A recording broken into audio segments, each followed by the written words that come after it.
So now let's go deeper into the peptide stuff. So we talked about urocominone, right? And urocominone may not be the one most effective ingredient inside tongkat Ali, the most effective peptide. But before we get into what is the most effective peptide and how that is the key to boosting testosterone and all the legal stuff around that, I want to ask Andre about the peptide industry specifically, right? So we've seen, more plates, more dates. Derek talked about this. Huberman's talked about it. Joe Rogan has talked about it. Lots of people have talked about it. And all the wannabe scientists have talked about it, right? Now, me personally, obviously I know what a peptide is, but I'm not very well versed in the bodybuilding community, the underground, the banned substances and what's used to heal in terms of what peptides are being injected by bodybuilders. I don't know. But Andre, you know.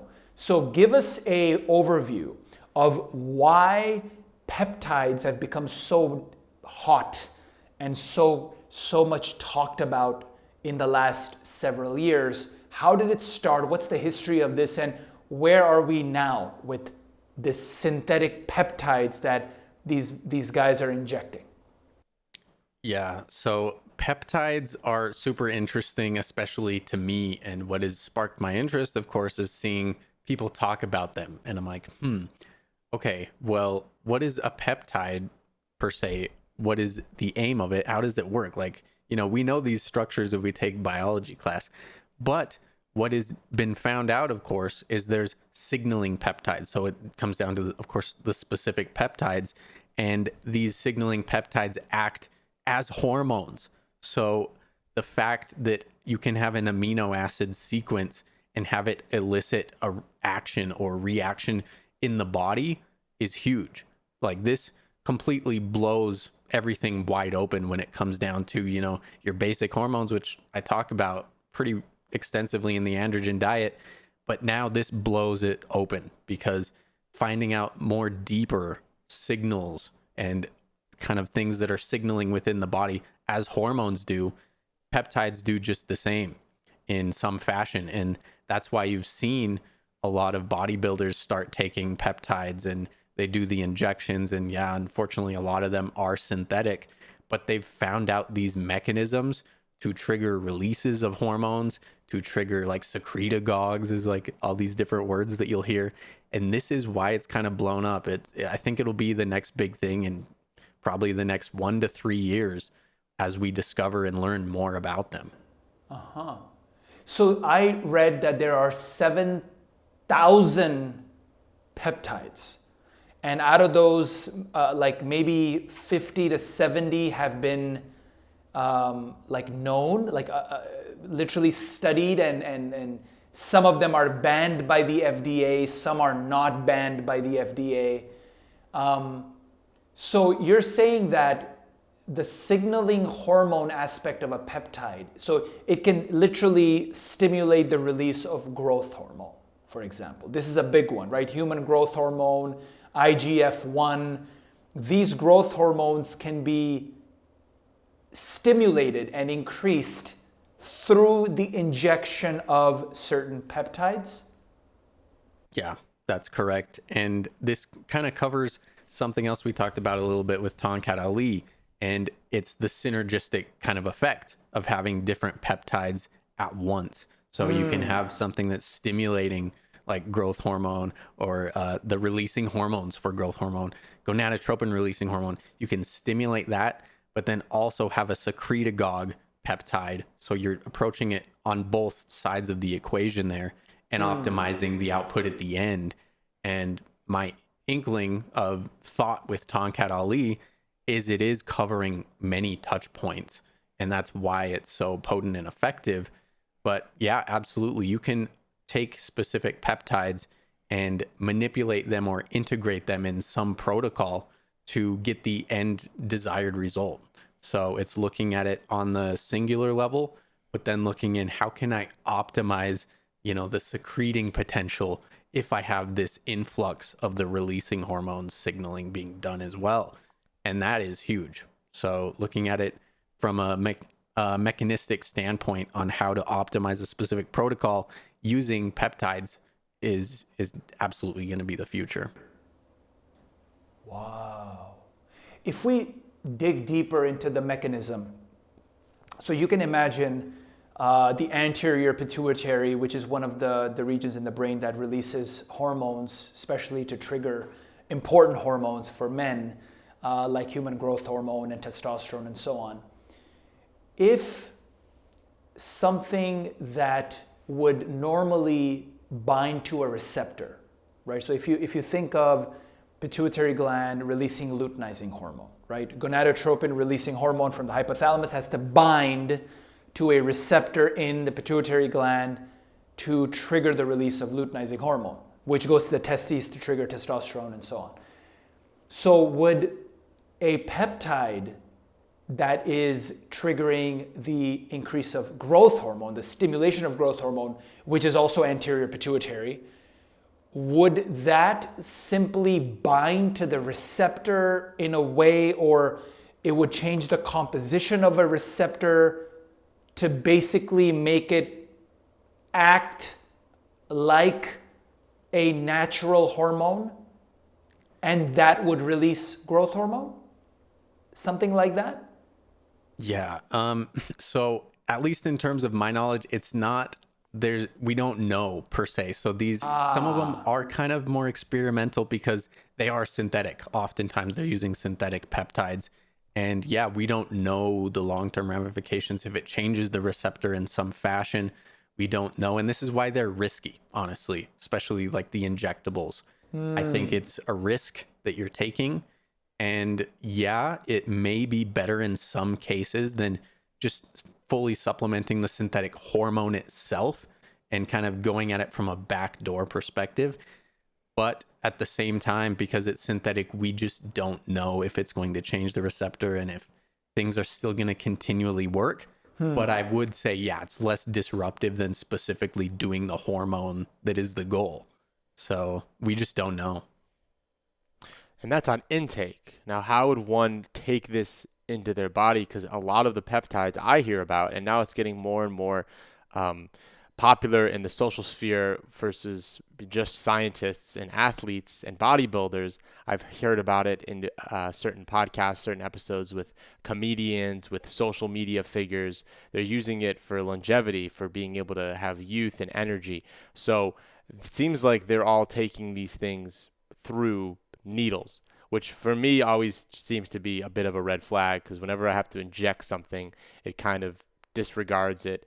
As much as I enjoy the science behind things like IVs and that standpoint, there's also a fear that goes behind that. Not just injecting things because you're afraid of the pain, but also you're afraid of if it is putting you in any sort of imbalance. Now, how does this work, especially with peptides, Andre and Farhan, with taking things sublingually or through the stomach, or just taking things orally? Does that have a similar effect? Or because you can't take these peptides that they're giving to you and just, take them down your mouth, or, take TRT and just take it in like a capsule form, right? You have to get these things injected. Why is that? Why are they injecting these things versus why isn't your body able to take these things in naturally through its known practices, through its known methods of consumption and digestion and absorption? Yeah, so it's a good question. And actually there are orals. So a lot of people have the preconceived notion that all steroids you have to inject. That's not the case. You can take oral steroids as well and truly screw up your body just the same.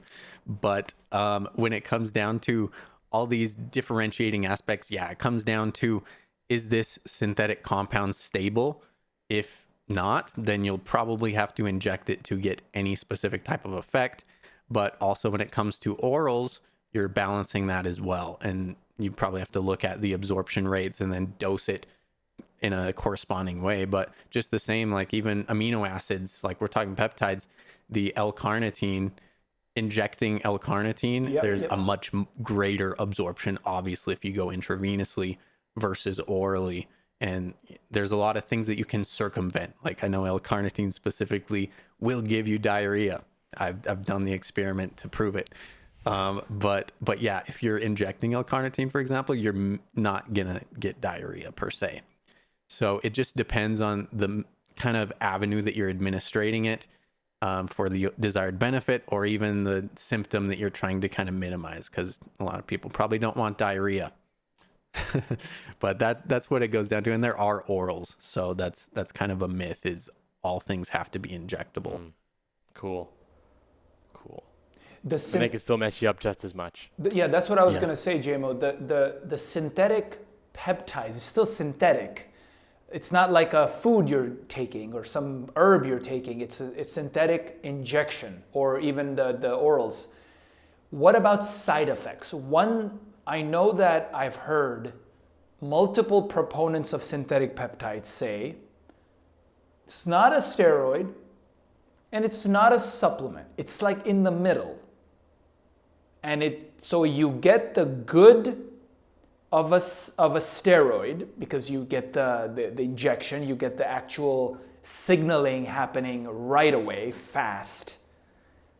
But it's not so slow like a supplement might be, because if you take a supplement, it could take a few months for it to affect you. So what do we know about the side effects? Because these proponents claim that there are no side effects of these synthetic peptides. And if that was the case, then why would they even be banned by the FDA? So what do we know about side effects?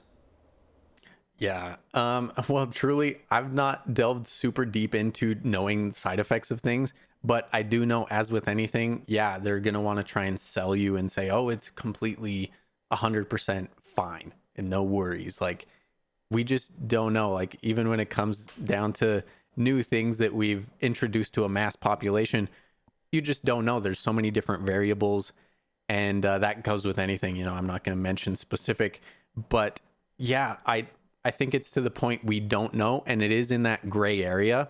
I think peptides will absolutely be banned from sports, and I think a lot of them already are, but you really just have to look at it kind of in a case-by-case basis and knowing how that peptide works.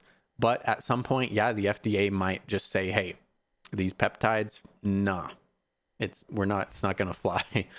So that's where I would look at it. But I don't know, have you seen people talk about side effects from using it? Because I'm sure there must be. I mean, coming back from it, even if you're stimulating the signaling hormones, if your body's not kind of going to kick that back and something has resistance or reliance on that secretagogue or releasing hormone being triggered by injection or otherwise, there must be some effect. And I think that's what I would say, just from my standpoint, when it comes to looking at how the body interacts with things we do and integrate. There's always going to be a reaction from Mother Nature. And that's why I say we just don't know fully yet. Yeah. The side effects that I've seen, like things that you can look at, like very apparent and obvious, is people getting a big head. So I know that when Joe Rogan used to be in the UFC and early commentator, he didn't have such a huge head. Now he has this big head. And it's potentially because of the peptides he's using to stimulate growth hormone. And obviously, you know, we know this, that growth hormone is going to stimulate everything. It's going to grow everything. It's not just going to be your muscle, right? And then we also know the bloated look that Zac Efron had and may still have. I think he might be doing some work on that, or maybe dialing down on the peptides a bit, the synthetic stuff. But he's also, as you know, you've studied this, been known to take peptides and stimulate growth hormone and stuff like that. And the other side effect that I'm aware of is these synthetic peptides that are going to stimulate growth hormone specifically, or they're going to stimulate certain chemicals in your body, they could also lead to a proliferation of cancer cells, tumor cells, right? Because the Synthetic peptide is not going to choose what it wants to stimulate. It's going to stimulate everything. So if you have, a pancreatic cancer growing in your pancreas and you start injecting these peptides, especially the synthetic ones, you may get the increase in muscle mass, but you will also get an increase in those tumor cells because it is non-specific in this way. These are the side effects that I've seen in the literature that have been reported. But I also want to think about, if you're going to use synthetic peptides and you want to use peptides, why not just use natural peptides? And now I want to get into the tongkat peptides that are important, not just urecominone, which is used to just identify tongkat, but things that are actually doing the work and have been proven in the literature to be the peptide that causes the increase in free testosterone levels, total testosterone levels, muscle mass, grip strength, body fat percentage loss, and so on. So let's get into that next. And before we get into the actual science, let's take a step back. And I want to, Andre, you may not be aware of this, but I want to tell you about how we became aware of these things, about the legal sort of political side of tongkat, right? So you can imagine the mafia, which controls countries in various ways, right? So for example, even in Canada, the mafia controls the maple syrup distribution. In Mexico, where Jameson and I live right now, there is mafia controlling a lot of things. Like the cartel, they control, even the taxis are controlled by them. Restaurants are controlled by them. Shit ton of stuff is controlled by them. So let's take a step back and look at the tongkat mafia and how we came to know about tongkat and how we had to almost fight and get and how we were able to get the best tongkat from the farmer in Malaysia that has the best. So Jamo, I'm gonna let you tell your side of the story, and then I'll tell you my side of the story. What have I learned? Because I even spoke to the mafia head one day on the phone.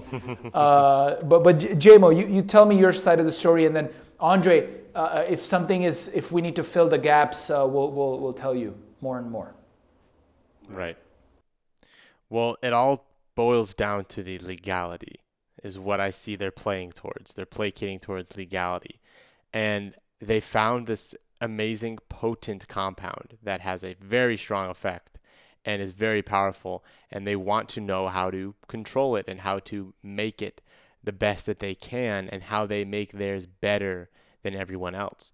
So what does this require? This requires funding. This requires specific funding that not only helps the industry but helps them specifically and allows them to stand out compared to everybody else who's trying to copy the same thing they're doing. So how does one go about that legally? Well, of course, there's things like trade secrets that things like Coca-Cola does, but there's also the ability to go through the patents. And being able to patent things means that everything's out in the open and in the public, but only you can use that for a certain amount of time. And with these patents, when we were talking and found out about this mafia side of it, they really wanted to keep these benefits on their own accord because they put in so much funding to figure out how this all worked so that they can prove these benefits that have already been there. They can prove these systems and prove this process that allows for these benefits to take place.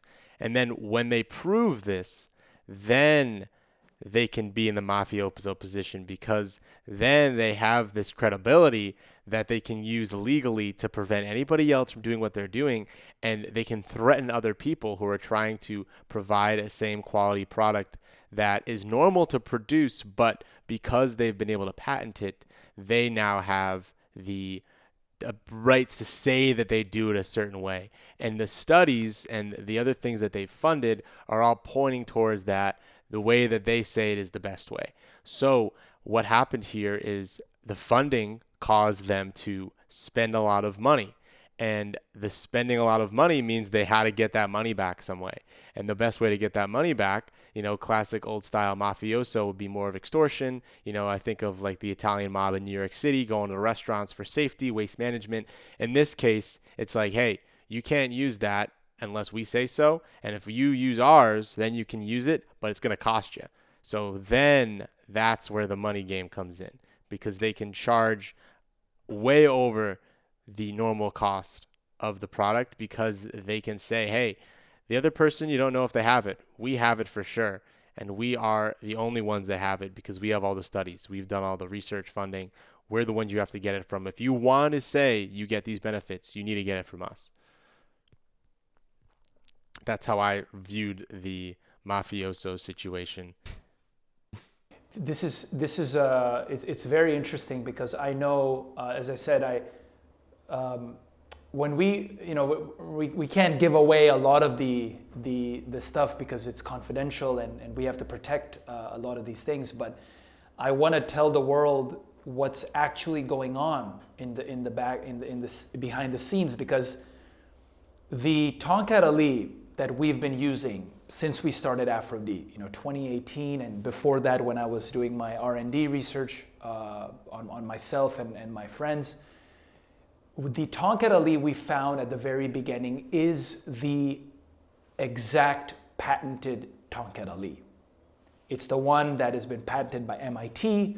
It's been patented by the institutions in Malaysia, and our farmer, the one we get the tongkat Ali from, he is the one who uses those same methods, right? He's the one who supplied to these guys to do the work, to actually make the patent happen.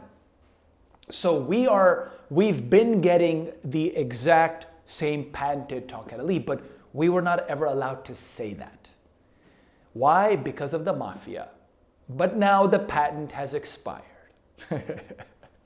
So we were not allowed to disclose certain aspects. And no more mafioso. No more mafioso.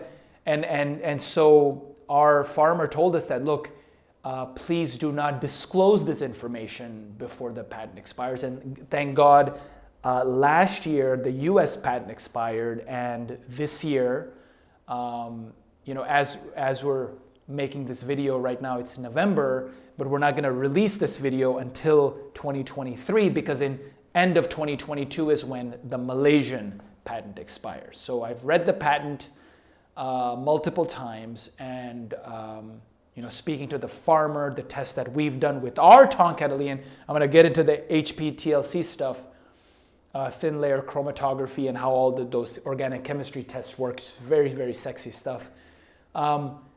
Now we are able to talk about this because the patent has expired, so the mafia stuff is gone, and we are able to tell the public without fear that we have the patented tongkat Ali, we've been using it, we just weren't allowed to say anything.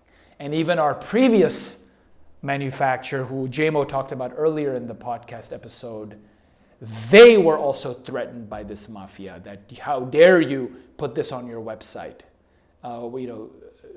Threats happen, and even threats happened to me when I first called the mafia head when I was living in the US, and I got a threat, just straight up threat, and I was like, man, this is horrible, because we are trying to help the world. We are trying to bring very low cost, highest quality herbs possible to people, and these fuckers are jealous because we are able to get the exact technique, the exact rainforest, the exact 25-year-old trees, and the orang asli, which is the native people, that's what they're called in Malaysia, the orang asli. They have the 25 to 30-year relationship with our farmer, and he's able to get those from him. So just the sheer jealousy that, hey, we can provide the best tongkat Ali without overcharging our customers.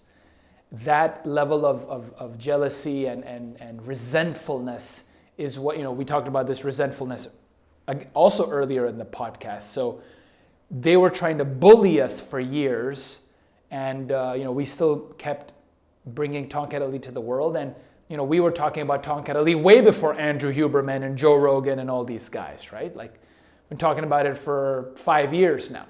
So we're very happy now that the patent is expired, that we are able to talk about, even we were forbidden to talk about the testing, right? The proof that we have in our own HPTLC test and our own third-party auditing, we were unable to disclose even this information. So it's just a sad world where things are protected this way, and the public can't benefit because of the mafia type stuff. And there's the circumventing too. The circumventing was a very big part of this process, because a lot of people now want to get tongkat. And what they do is they find it cheap. And the cheap ones are usually from other countries, specifically China, where they focus on the urecominone. And some of them have no urecominone, and you're not getting any urecominone. And some of them know that people want urecominone, so they douse it in alcohol to extract a higher level of urecominone, so they can portray this grand image of, oh, ours has the most urecominone, so you're going to buy it from us, and it's way cheaper than the other ones in Malaysia, so you're going to get it from us because we have this urecominone. That's what you want, isn't it? And it's able to circumvent that mafioso, but it also provides a product that totally goes over the entire environment of the ability to get the quality tongkat roots at its core. The whole process, the whole natural process is gone, so the quality of the tongkat is decreased. But because of the simple method of alcohol extraction, which has some benefits for certain herbs and plants, specifically mushrooms, and for others actually has a large detriment. In this case, there's a large detriment because you are overindulging on the urecominone, killing off the other benefits and the other compounds and peptides that are in the tongkat elite when you're taking all this alcohol, just so you can say, hey, we got a huge percentage of urecominone, buy it from us. Yeah, that's definitely kind of the bodybuilder, like bro science thing entering into the equation. And as we talked about earlier, Smart. You have to look at it from a bigger level than that. But wow, I had no clue that that you guys like in aphro-d have even been using that same type of, I'm not going to say the name at this point. I'm still scared. I've never been threatened with my life from a mafia head, so I'm not even going to tell Mormon that line. mafia. Yeah, that's what I'm familiar with. But yeah, I mean, in a lot of different supplements, and even in big pharma, like everyone knows the evil of big pharma. I mean, goodness sake, this is that same thing being transferred down into the supplement industry. And yeah, a lot of people may know this specific kind of standard, and they'll only look for that or only know that. So just an completely unrelated. I know people talk about the KSM 66, and I've spoke to people because ashwagandha is great. It's a great thing to take, especially for a lot of the ails that a lot of Americans deal with on a daily basis. But a lot of people only know the name KSM 66, and they don't know ashwagandha. They don't even know what that is. And they're like, oh, I know KSM 66. And these are usually the bodybuilders I talk to, funny enough. But yeah, a lot of people don't know the standard. And yeah, if I know the standard of KSM 66 is good, then I'm going to look for that specifically. But that's only if I know that they're using that. And if anyone's not using KSM 66, probably going to be passed up. And yeah, you'll be paying that price for it on the price tag as well, because they need to get their kickback because they invested so much into doing whatever process. Yeah. The KSM 66 is another podcast.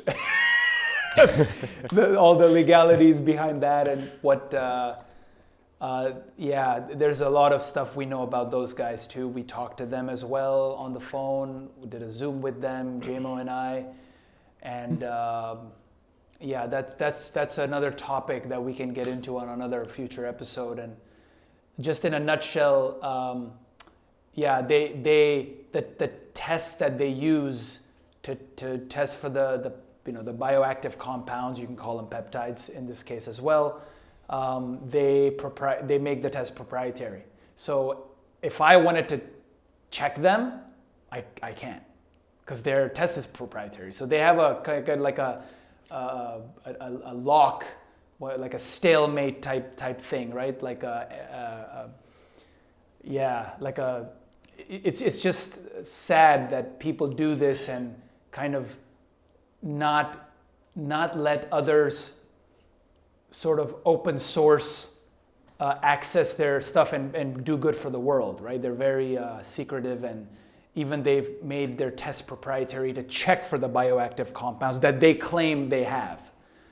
And right. I know that one of our buddies tested this, and he found that, or a company, one of those third-party companies tested this and found, hey, you don't even have the bioactive compounds that you're claiming. But they're like, no. You got to use our test.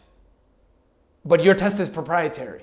So it's like, you can never know if we are lying or telling the truth. But in order for you to know, you got to use a test that's proprietary, and we're not going to tell you how to do it. Wow, that is insane.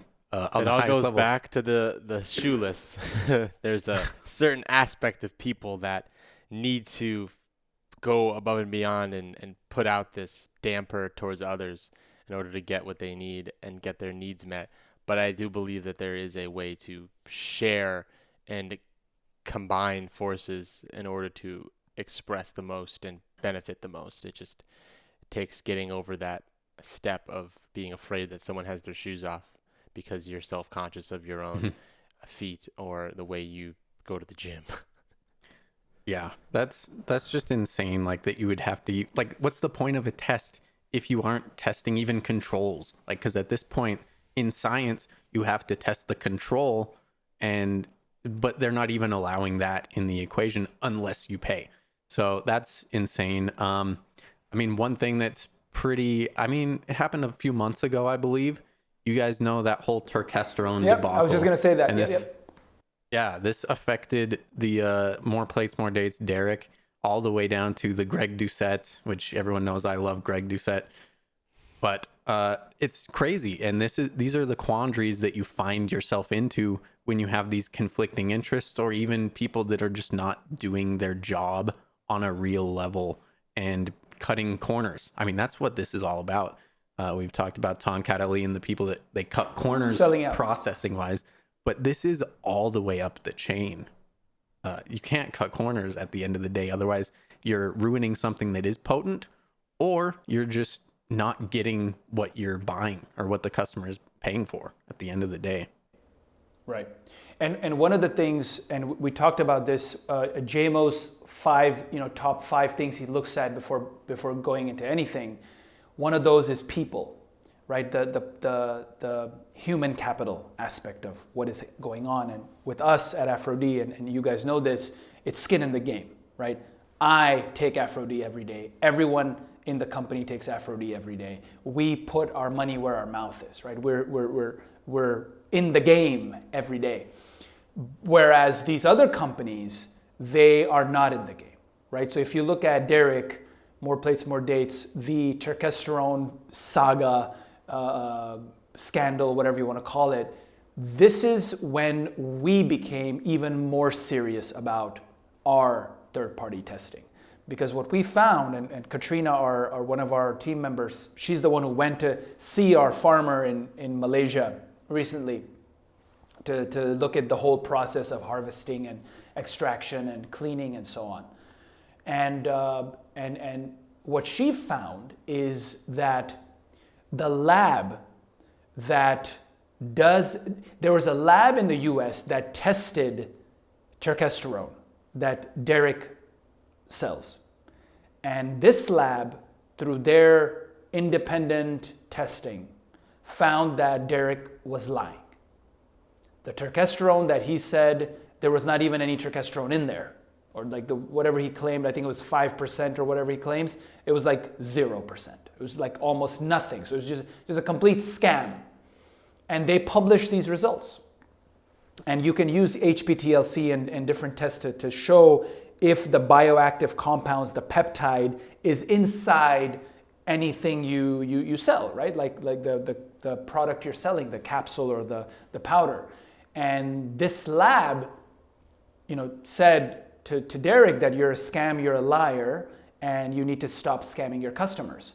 Well, we found this lab through a lot of deep research and very, very good work by Katrina. We found the lab, and now we are using that lab to test our tongkat Ali because they are the most stringent, the most strict.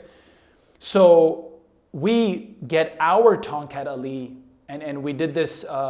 It's not just a third party that the manufacturer uses, but we do a second layer of testing on top of that. So just to talk a little bit about what this is.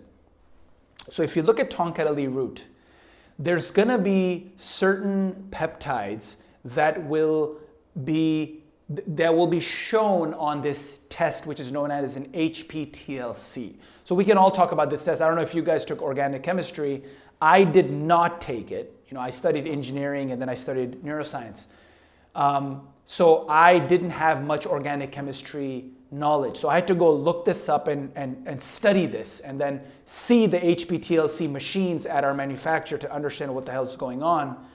But essentially what happens is you can use there's this silica gel plate, and you can, imagine I send aphro-d to this lab, and which is exactly what we did. So what they would do is they would open up the bottle, they would take the capsule, and they would put this actual powder on this silica gel plate, okay? And then you can put different samples, right? You could put this aphro-d, you can put another product, you can put as many products as you want. And what you're doing is you're testing this against a actual tongkat Ali root from the tree, right? Because if you take tongkat Ali root from the tree, the actual root, you can do this HPTLC test on it and you will get these little bands which represent peaks of different peptides inside the root, right? So the root is your reference point. So you're going to get a certain peak at urecominone, and then you're going to get peaks at other places. These come out as bands that show up on this silica gel plate. Now we can get a little nerdy about this. Basically what happens is the gel serves as what they call a static phase, okay?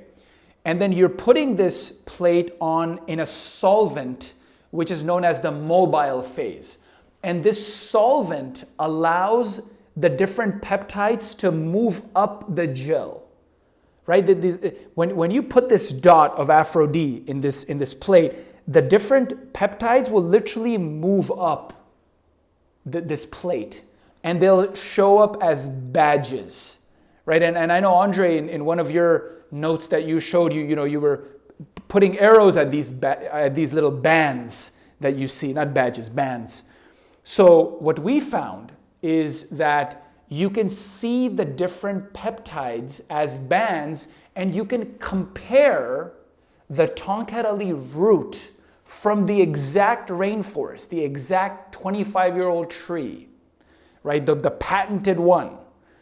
And you can compare our aphro-d bands of different peptides to this root to prove whether the tongkat Ali that is in aphro-d is the same identity as the tongkat Ali root that comes from this tree. So we did these tests and we passed. We conformed. It was passing with all the different peptides. We passed the test, and that proved to us that our tongkat Ali in aphro-d is the same tongkat Ali as in the root. Because we trust our farmers, obviously, right? All the farmers for all the herbs, but we are scientists here, so we want to prove our own, that we want to fight our own confirmation bias and our own, all the cognitive biases that humans have. We want to make sure that we are not following some ideology without any truth to it. So we test ourselves and do these third-party tests to show these peptides, these bands that show up in this silica gel, and it's beautiful, man. I mean, we got these tests in. You know, JMO sent the samples to the lab, and they all came out, fully passed the test. And what's really interesting is that we did a control, and JMO sent this. JMO sent the actual root that we got from the tree, and they compared it to the root they have, which is the root they compare to. And dude, you look at the bands, they are identical. Like the peptides in these bands are identical. And that proved to us even further that, getting excited here, this proved to us even further that our tongkat Ali is the legit one. So yeah, I don't know if you guys study this HPTLC, it's thin layer chromatography in your organic chemistry class or in your science classes, and HP is high performance. So, but I had to look this up, man. I had to study this myself later on to actually understand what the hell I'm looking at when I see the results of our test. I mean, there's no other way to truly kind of show a big picture, because what I saw when you sent me the whole range of different peptides that are in there, and you see them, they're like the blue little, some are darker, some are lighter, but the vast difference that you see in the A versus the B on some of them, it's like, wait, this is the same like tongkat Ali. And you see, yeah, it has these bands at the bottom here, but the rest of it, it's like, where is everything? And I think that's huge, because you have to find out these at the nitty gritty level, like you mentioned, the organic chemistry of things, to truly understand and have faith in it. And to go back to what you said about not kind of being too dogmatic about something that you identify with. Yeah. I think that's part of my journey too, because I was doing the intermittent fasting thing for too long, too extreme. And I had to get hit in the face, with many different ills that came from that before I changed my mind or renewed my faith. So if you're doing the same thing with, a supplement that you're taking every day, then dude, you're going to learn your lesson at some point or not. Otherwise, you're wasting money at the end of the day. So I like how you went and said, we need to find out and make sure that this is actually what we're using is the highest gold standard quality, everything. That's what it's all about. Yeah. Exactly. The my side bias, this is what you're talking about. So I don't know if you guys know Steven Pinker, but he's a Harvard professor, neuroscientist, or more of a psychologist, but also, he talks about brain stuff. I saw him during my first year at McGill. I went to see him live at a talk, and the guy was so brilliant. He also went to McGill, and then he went to Harvard. He's a Harvard professor now. So he came back to the alma mater and gave us a lecture. And he says that the biggest bias in the human brain is the my side bias, where my side is the right side. And he's done some brilliant studies where it's just like these statistically smart people would overlook a test, overlook some p-value, which is so obviously staring them in the face because they believe in a political ideology, or they believe in pro-choice. They have a certain stand on abortion or the right to bear arms, gun control. They would literally overlook and ignore a super important statistical anomaly because they want to believe in their side. So the ideology, the my side bias is so huge. And we know this because we studied the brain forever. And so we wanted to make sure that our own ideology, that, we're the best, no one can beat us. We don't want that to guide our future growth. We want the science and the truth to guide our future growth. So for sure.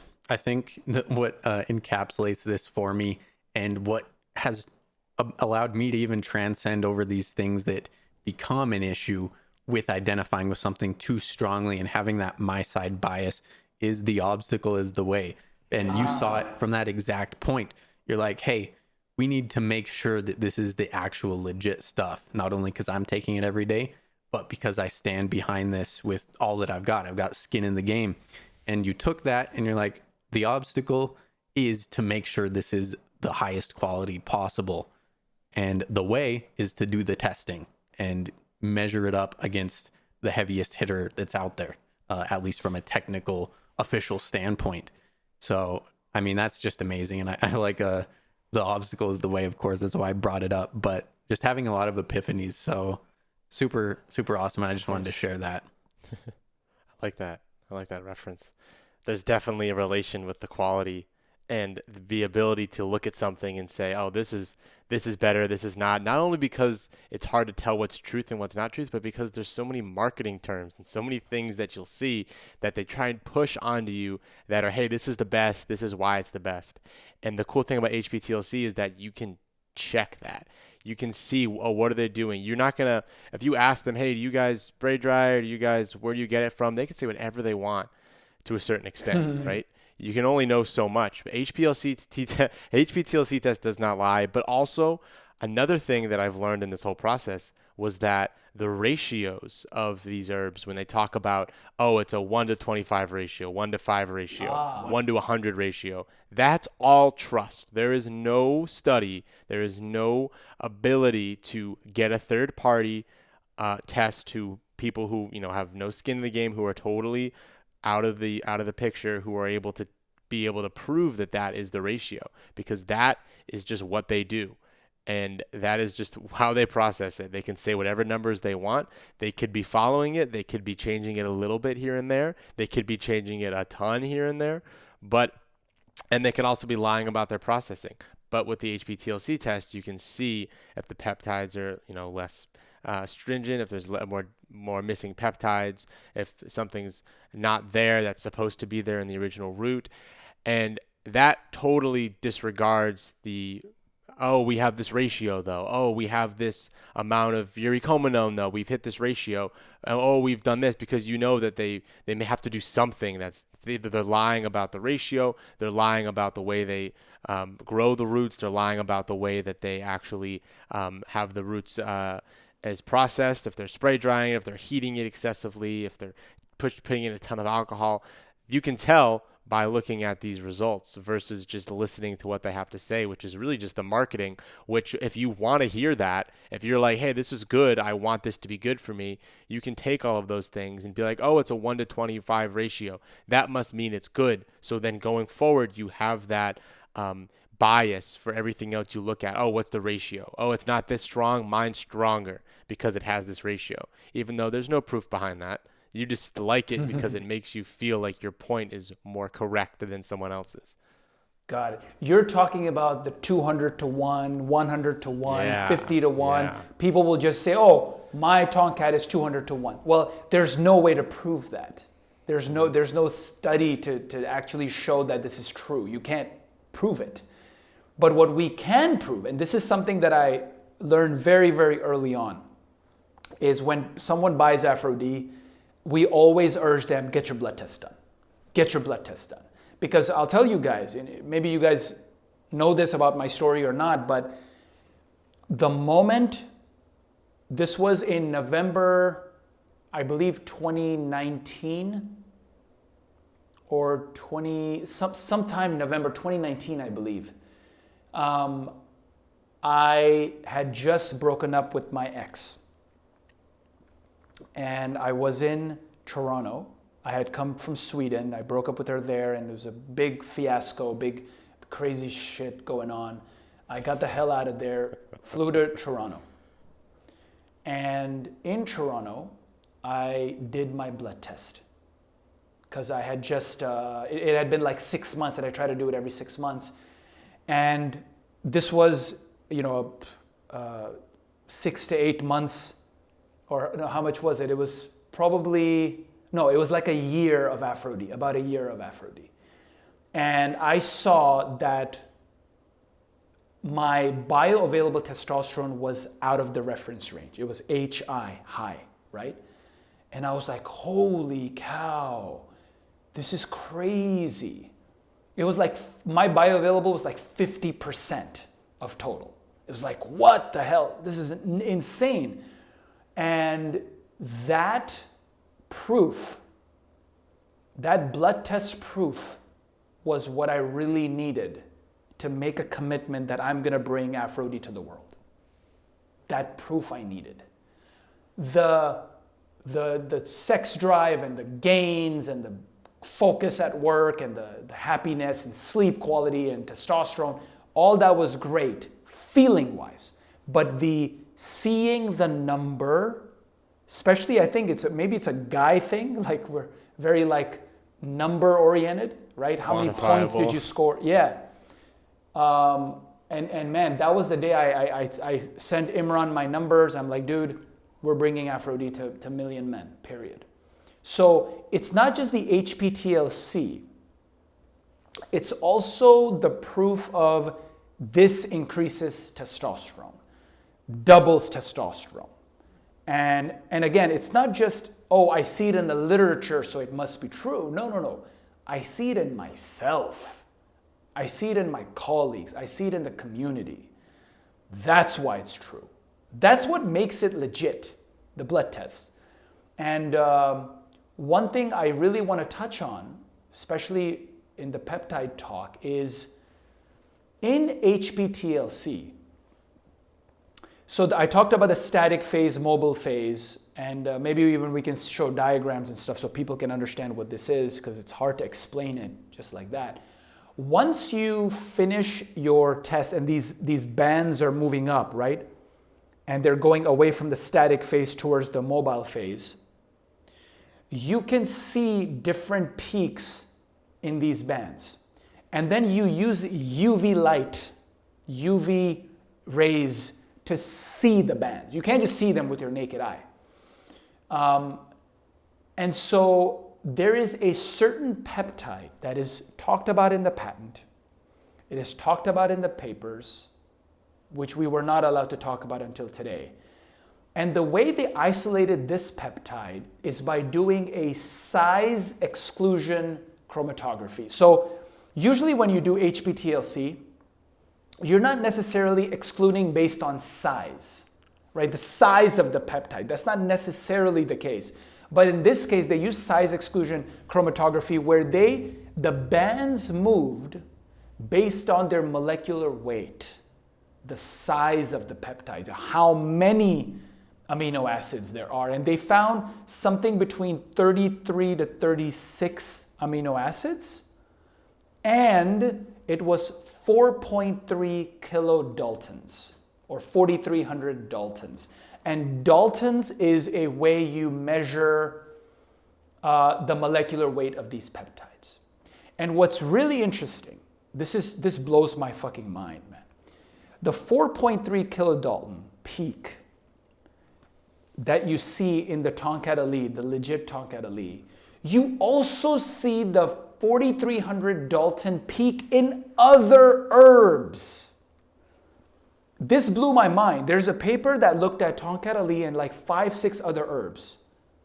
And dude, they used size exclusion chromatography and they found that this peak at 4,300 daltons, which is how they're identifying the peptide. Because listen, tongkat Ali's genomic sequence has not been done, right? Like we have the gene sequence of humans. I think the rat or the mouse or rat, and then the zebrafish. I think there's only like a few species that we have the entire genome figured out. We don't have the genome of tongkat Ali yet. So the best we can do is look at the size, the molecular weight of the peptide. And 4,300 daltons, or 4.3 kDa, kilodalton, is the peptide that actually does the testosterone increase, that does the increase in grip strength, and that's what they've shown in the patent as well as in the papers. And this 4.3 kilodalton peptide exists in nature elsewhere. Insane finding, right? This paper showed that you literally, it's beautiful. So you can look at the bands in the silica gel, right? You see the bands through UV light, but you can also look at it in an XY chart, right? Where you have the different sizes on the y-axis, and then you have the samples on the x-axis, and you'll see peak at 4.3 kDa, and then it levels off. And then the next herb, boom, a 4.3 kDa peak. So this shows us that in nature, the peptide that we are using, that tongkat Ali has, this peptide also exists in other herbs. So this legitimizes the fact that it's not like nature picked out tongkat Ali for this peptide. No, tongkat Ali is one of the herbs with this peptide.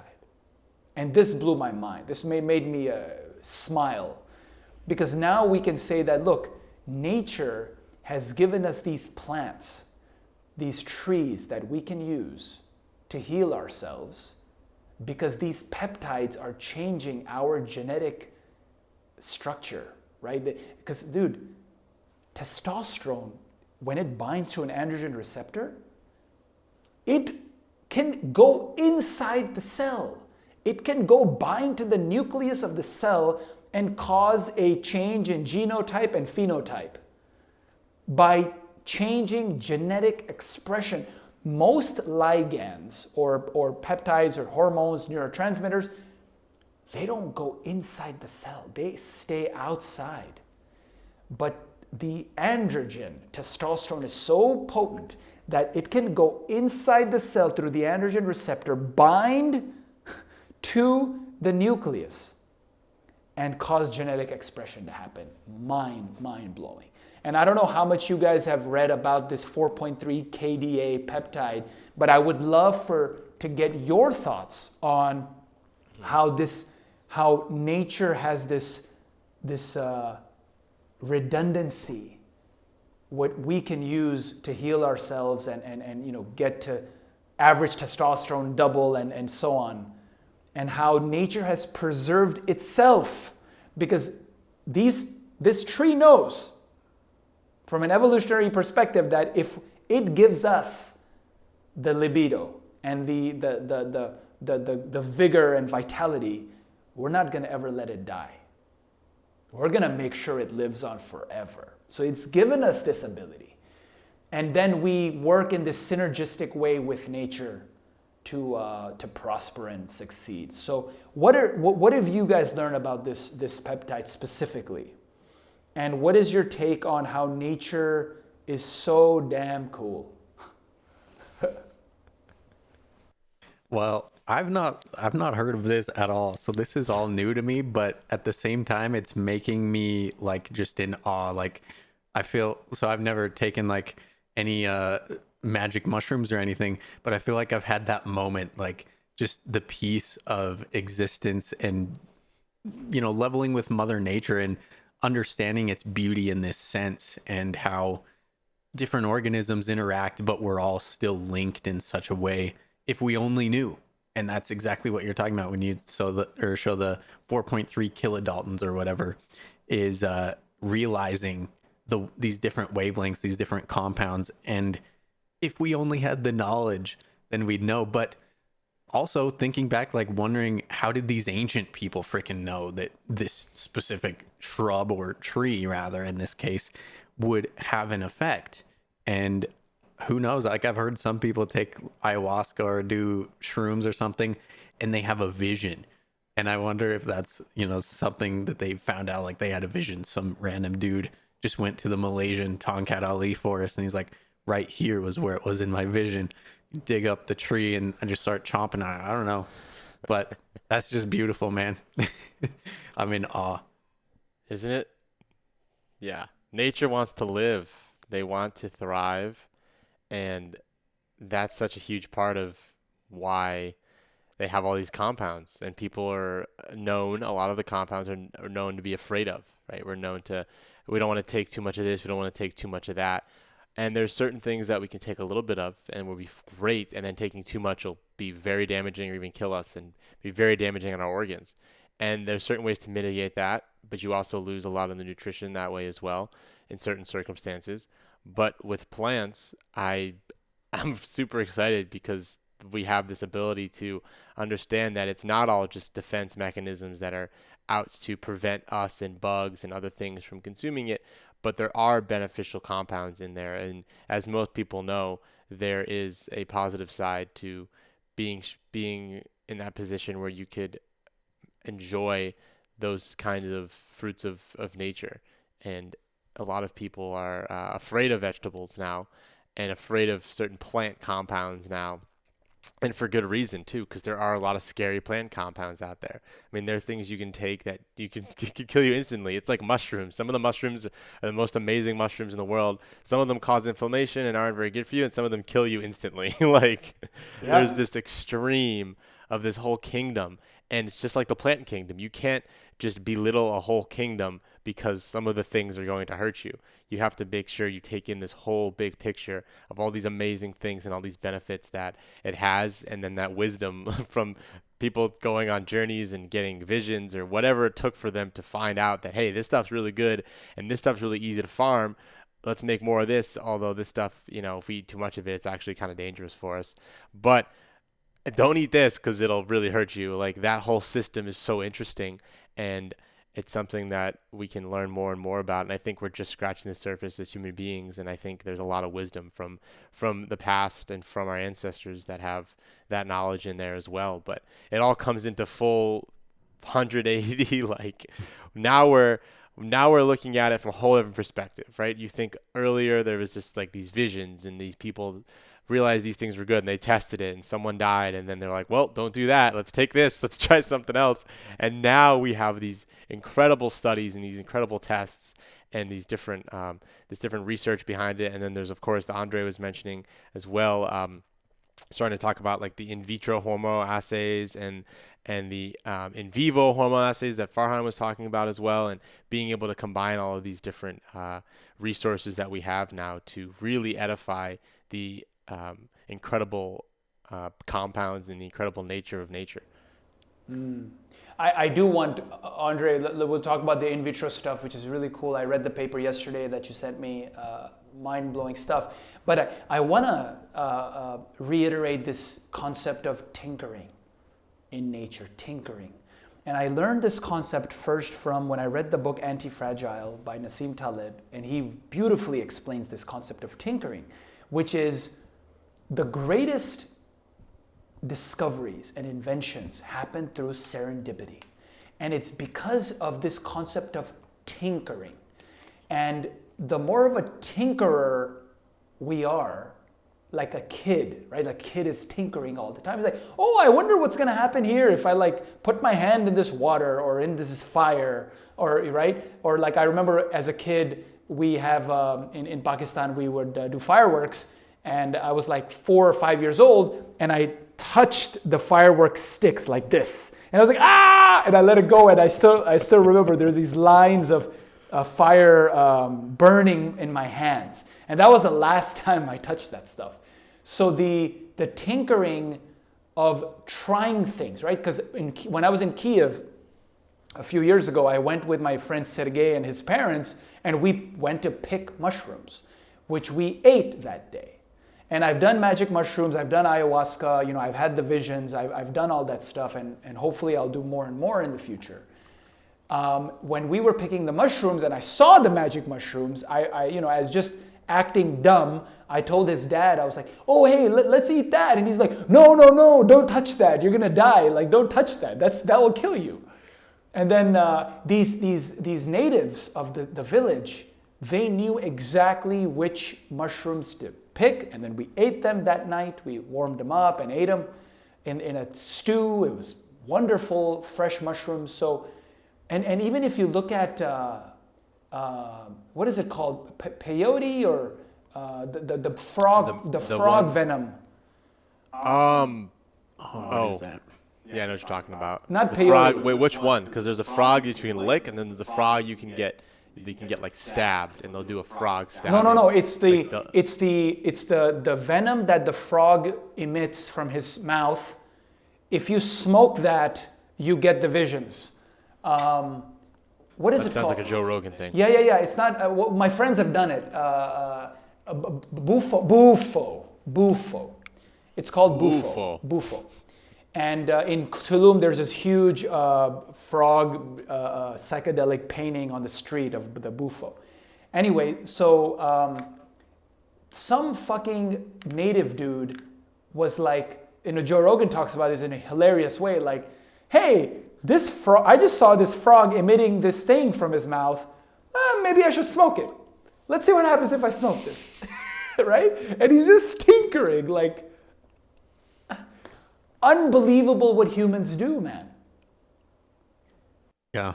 I mean, on that same level of tinkering, I think why herbs are so relevant these days is because they're kind of taken and they're allowed or reinforced to procreate more and more for different reasons. Now, let me talk about something I ate last night.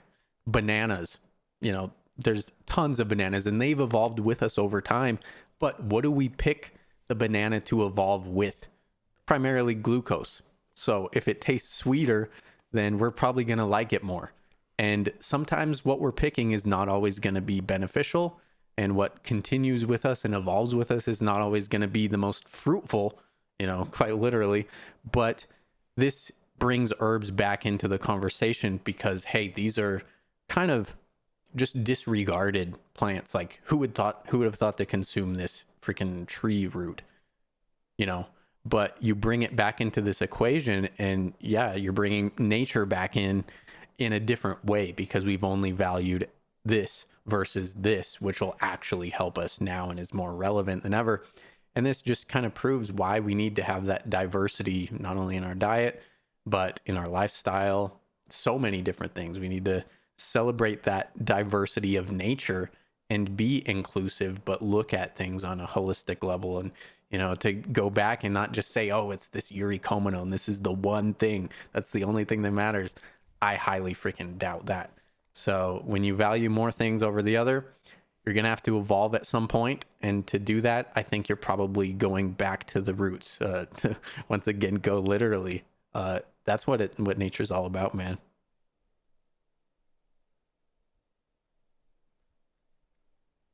Wow. Profound.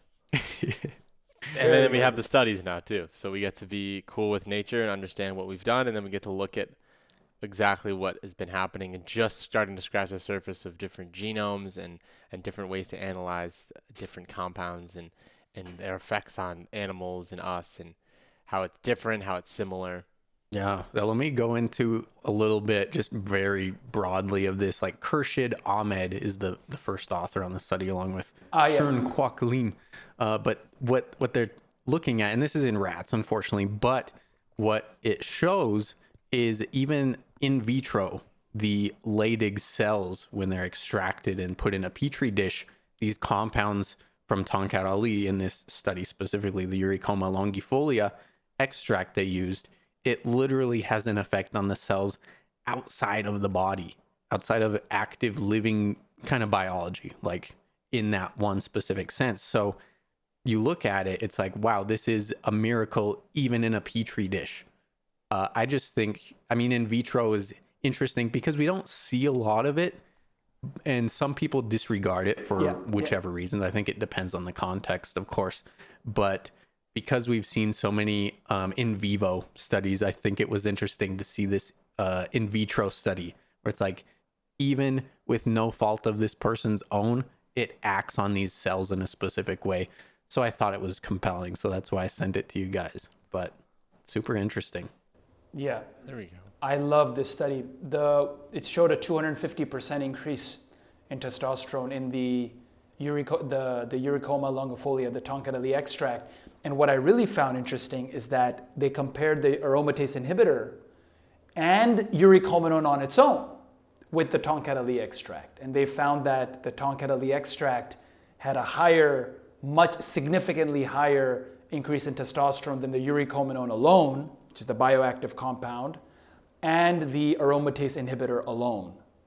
And they proposed this thing in the discussion that perhaps we always think of mechanisms, right? So we ask the question, well, how is tongkat Ali working? Is it, somehow weakening the affinity of testosterone to SHBG? Because if SHBG binds to testosterone, it renders it useless, even though it needs SHBG to travel, because testosterone needs something to travel with. So is it that it's decreasing the affinity of SHBG? Is it reducing SHBG?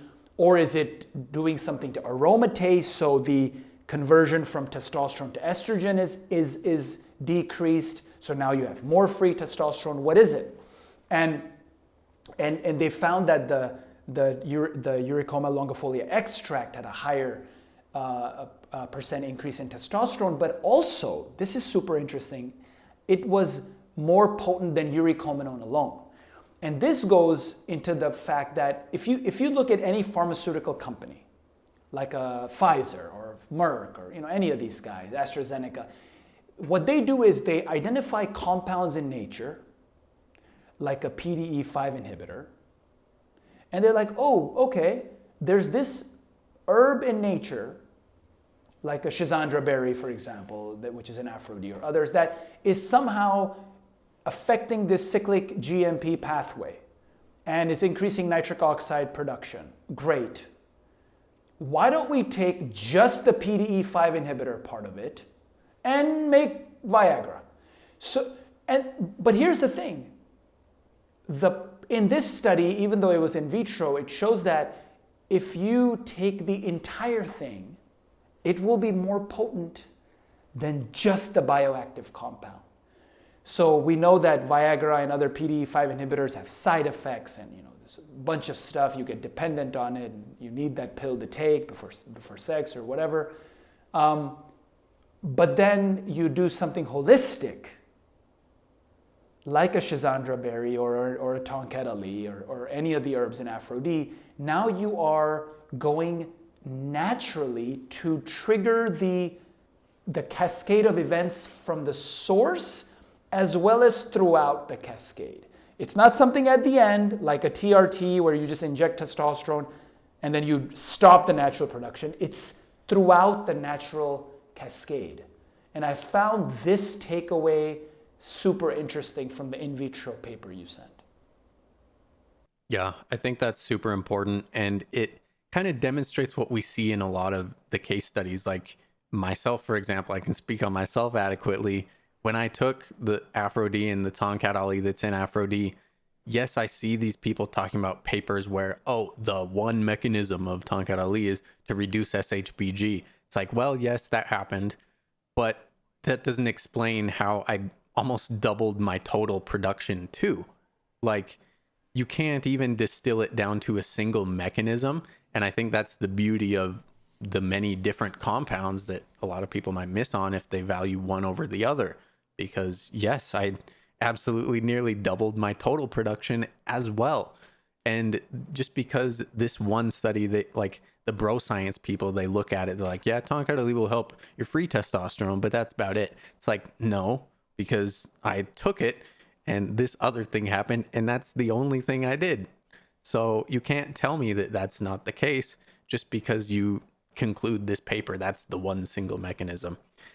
So yeah. Very good.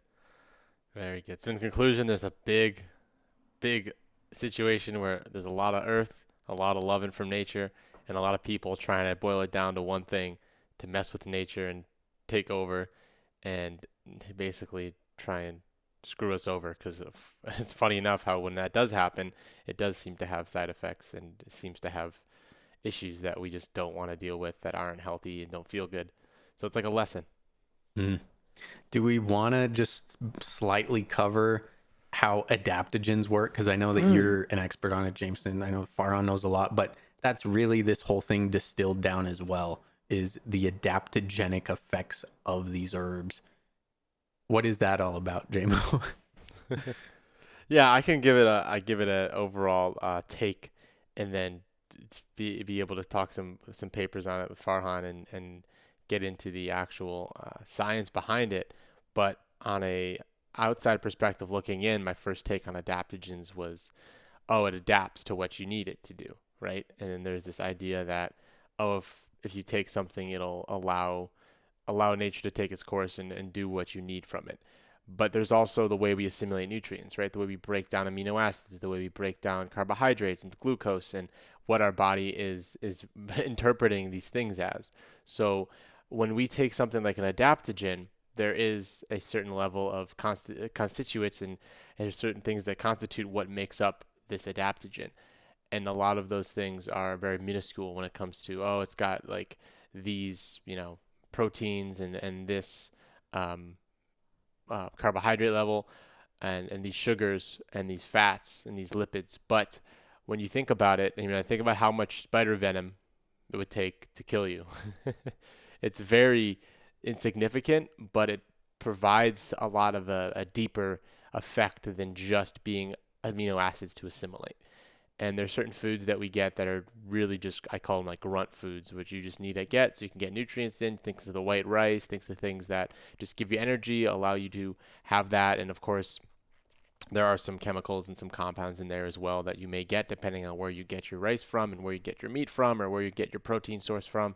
But those all play a role in the overall behavior and reactions of what you're putting in your body. So with adaptogens, you're able to take in these compounds, and like we talked about with the peptides and the amino acids and these different molecular weights and these abilities of such a small amount of something to cause some kind of shift in the body, whether if it's with the Leydig cells or whether it's with serotonin or whether it's with dopamine or whether it's with any of your of your hormones or any of the neurological synapses. There's just something slight, ever so slightly, that happens with this interaction that can be used to your benefit. Now, the adaptogen part comes into play because your body is just as smart as the plants. And your body, which is also a living being, knows that what you need the most right now is a certain thing or what you need more specifically. And therefore, when your body receives an adaptogen, it can interpret the compounds and the benefits of that adaptogen, just the peptides and the breakdowns of what's in that adaptogen, and put it to best use to where it's needed the most. So there is something to be said about putting effort in doing something and focusing on something and being able to allow your body to actually feel that difference and feel that increase in benefit, increase in recovery, increase of health. If you're thinking about something negatively versus positively, if you're thinking about something that you want to heal, that's something that is bothering you, there's a focus on that point in your body, and your body can communicate to you what has an issue and what's happening. You don't really know exactly what the issue is or what the main cause of the issue is or why it's happening, but you know it's there and you know it's bothering you in some way or another and it needs to be looked at. So with adaptogens, it's a little bit similar. They can go into your body and they can go where they're needed the most, and the body can figure out, okay, what's in this? What do we have here? Let's bring it to where it can provide the most benefit because it recognizes these compounds have a certain effect on different parts of the body. So that's where getting into all the herbs gets exciting because there's a lot of benefits in different herbs like anti-inflammation, and there's benefits that our body can take in and put to our best use. And of course, it all starts with the absorption of that nutrient and being able to have a healthy gut that can absorb the things you're putting into your body in the first place so it can assimilate the nutrients, because it's very easy for your body to break down the simple amino acids and break down the carbohydrates and the lipids, but how easy is it for your body to actually communicate with the rest of itself through the stomach with what you're putting in your body? And a lot of things clog that up, whether it be heavy metals or gut irritants or gut excipients, gut exfoliants like lecithins that are causing that communication to break down. You have to be mindful of where that goes and allow your body to do its thing. So that's my big picture take on it, but I'm definitely interested in hearing more about the science-y side to nerd out with adaptogens a little bit more as well. Yeah. I'll tell you what I find coolest with adaptogens. So when you think of, whenever a traditional holistic medicine guru or even people who study this scientifically, when they think of adaptogens, the hormone that comes to mind is cortisol. always. It's always cortisol. And now what's interesting about cortisol is that it is not necessarily bad. Because without cortisol, we won't even get up in the morning, right? It's like we won't wake up, we'll just die. And so the need of cortisol to take action, right? It's a glucocorticoid in the animal literature, and in humans we call this cortisol. This aspect of stress, right? Whenever you think of cortisol, oh, stress. Oh, you should reduce your cortisol because you have high stress. This is a very, very naive way of looking at life, right? I know I talked to Jamo about this at the gym yesterday. Alia Crum, who's a Stanford scientist, she did a study where they looked at all different categories of people and they asked them, what do you think of stress? What's your relationship with stress? And every category, right? Teachers, doctors, scientists, office workers, garbage men, whatever. They all said stress is bad. We don't want stress. We hate stress. Except one group, which said, we love stress. We welcome stress. We use stress for good. And that group, can you guess, Andre, what type of group would say that? I don't know what kind of group you'd be mentioning. Like what type of... Took me a few guesses. Yeah. Like what category of career or people would say, we love stress? Well, Bring I mean, it I'd on. say someone in the military, for example. Right. That's it. The Navy SEALs. Oh. So the Navy SEALs said, they were the only category that said that. Now, what's interesting about cortisol is, or even about stress, is there's acute stress and chronic stress. With chronic stress, and this is stuff I learned from Sapolsky's books, is that in chronic stress, you have stress for like 30 years, right? It's like traffic jams every day for 30 years, and now you have chronic stress because every time you step on the wheel, you are stressed because you're like, oh my God, there's going to be a traffic jam again today. It's going to be bumper to bumper traffic. Whereas acute stress is good. This is like if you're lifting weights at the gym, that's acute stress. That's good. If you have a challenge that you've given yourself, like in the aphro-d Nation on Facebook, we give ourselves challenges, obviously, push-ups and pull-ups and abs and all that. But even day to day, if you give yourself the challenge that, hey, I'm going to wake up at this time, or like me, I write down my schedule. It's right there on the whiteboard right now. I write down my schedule for the day every day, right? I wake up at 6 to 7:30, I'm going to do this. 7:30 to 9, I'm going to do this. And every time I fulfill this challenge, I put a check mark, right? So that type of challenge is acute stress. It's good. It's what makes us progress as a species. And what adaptogens are doing, from my perspective, again, unfortunately, there aren't many studies with this stuff. But from my perspective, from the literature, I found that adaptogens will balance out this line between chronic and acute stress.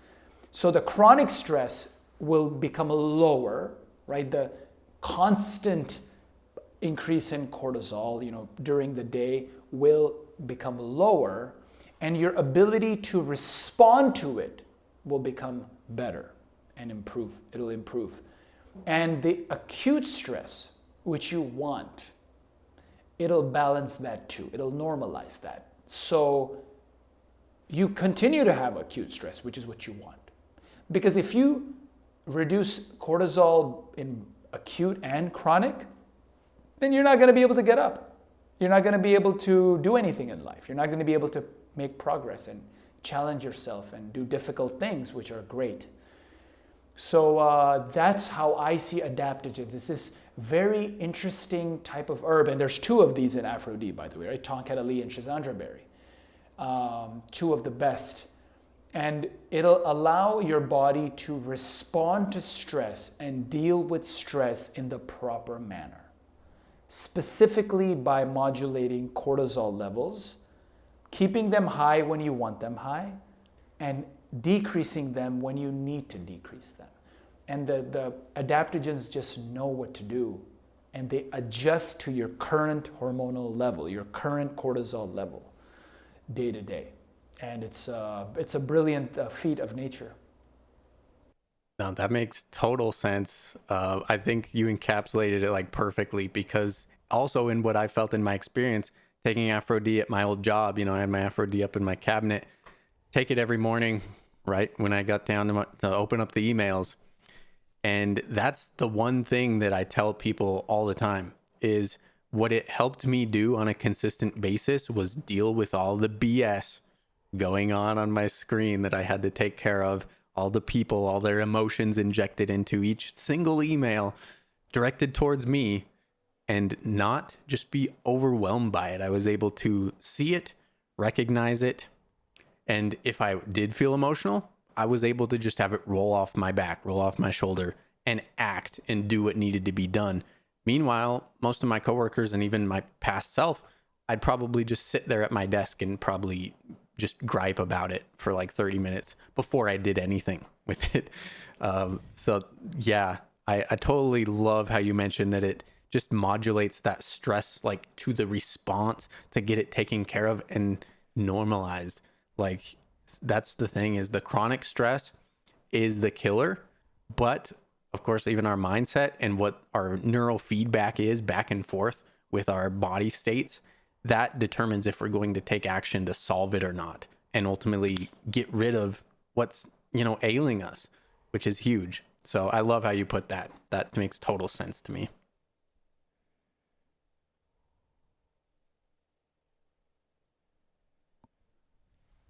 Great summation. Overall works so well. I just got an image of my head of like someone getting excited to take aphro-d. Like there's this excitement behind taking something and feeling really good about something. I remember certain things would stimulate my brain if I looked at something I liked, and I looked at a product I liked, or a food I liked, or a label I liked. I would get excited just thinking about having it and holding it and being able to like use it. And it was something that I think I remember getting made fun of when I was younger, especially from my mom, because I would like have stuff out at my house that like got me excited, like in my room, that like stimulated me to grow. And these things were just reminders of things I could take, things I could do to mitigate stress. It all came down to stress. Like they eased me, they soothed me. And I think there is an extreme with that, like hoarding, but in that circumstance, it was definitely very beneficial.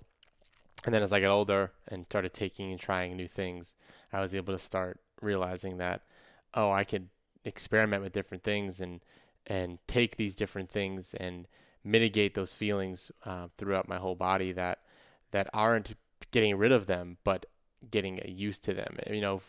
For a while there, I was soothing myself with all these things that I enjoyed looking at and felt good about. But then when I realized that I could use this energy and use that nervousness and excitement and stress and use that to be able to create and to be able to do more things and work at my goals and work in my life more efficiently and stronger, then that changed it completely, because that's when I stopped complaining about things that I wasn't able to have or didn't feel like, and that totally shifted my mentality on it. And Farhan and I, especially now with the gratitude as well, that's a huge implication for everything that we're making moves on right now, to just be grateful for it. And grateful for everybody here today as well, to be able to go through this information and get this super download of of like, I don't even know, I think that was 3 hours of just straight up raw dog talk. Went by quick. I mean, I think just like this podcast with all the different ins and outs that we talked about, there's a lot people will get value wise, but also in the same breath, like, not to perk up aphro-d further, but that's like everything behind it. And you don't even have to worry about that. Like, you don't even have to spike your cortisol to realize, hey, this is the highest quality crap that I could use. And that's ultimately what you're getting. Like, you get the amount of effort that everyone put in together at the end of the day. So, I mean, from day one, I just want to say thank you to Farhan for formulating it, doing all the sourcing, so I don't have to worry about it, because it wasn't even on my radar. And I think that kind of tracks with a lot of customers. Like, these things are not on their radar. And yeah, they're not experts on this. They're not experts on the sourcing all the way down to the mineral and nutrient content of the soils. It's just not even on their radar. So to have that work done for someone else and that love and care is just huge. And that's how we ultimately express love, is through information and telling others how we feel, all the way down to just things to incorporate in their lifestyle. So I think this will help a lot of people for sure. You're welcome, man. Very, very welcome. And thank you for the support for all these years. You're an inspiration to me too. So it's always a mutual thing. And thank you for leading the community and obviously writing this badass book, best diet book ever, Androgen Diet. And also again, thank you to JMO for hosting us and asking the hard questions. And really, I mean, I went back in history, my entire life's history. I was having all these images of different events through the questions both of you asked. And for me, I'm very grateful to have you two and just to share this with two brothers. And I mean, it's rare for me to be able to do this. I mean, so thanks to you two to being part of the community, a huge part of the community, and keeping me, keeping me sane and keeping me at that level and not letting me slack off or any of that. You really keep me on my toes. So, and hey, we're just getting started. There's a lot of value to give, man. Insane value coming. So. Awesome. Well, thanks once again, Doc, for having me on. Thanks, JMO. Thanks, guys. Appreciate both of you. Appreciate the time.